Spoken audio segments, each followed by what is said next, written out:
RDSE.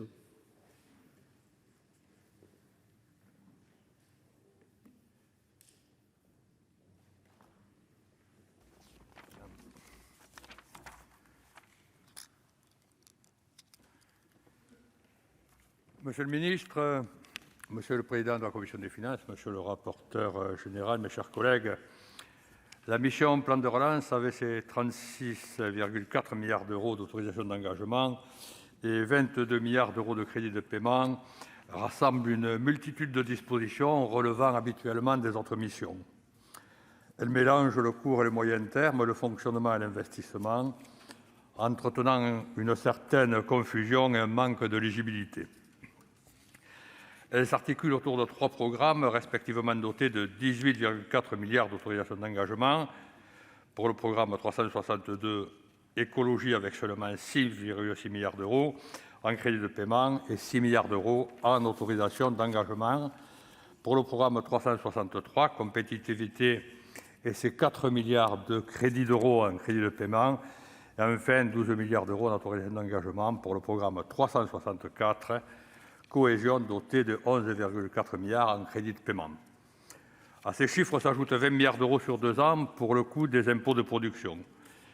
Des crédits sont insouciés dans d'autres missions à hauteur de 13 milliards d'euros, sans oublier 9 milliards mis en œuvre par les administrations de la sécurité sociale et 5,5 milliards par Bpifrance et la Banque des territoires.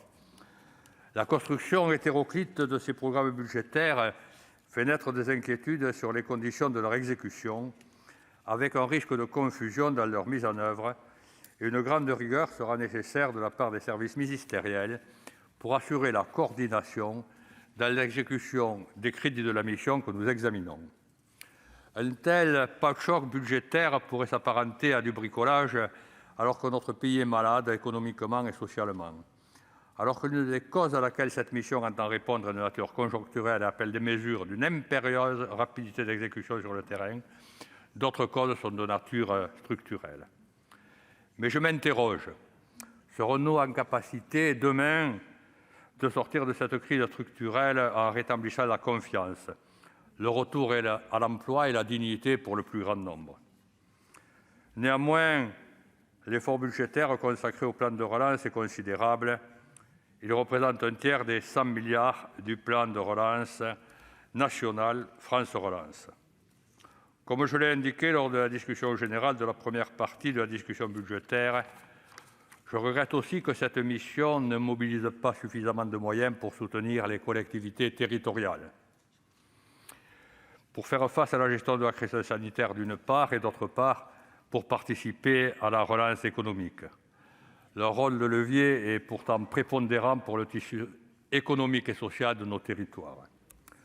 Les associations du bloc communal s'inquiètent du manque de confiance et de crédit accordé aux territoires par le gouvernement.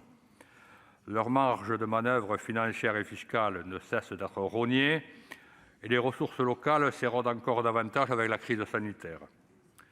La fermeture des petits commerces sera levée ce samedi, mais combien se relèveront de façon pérenne?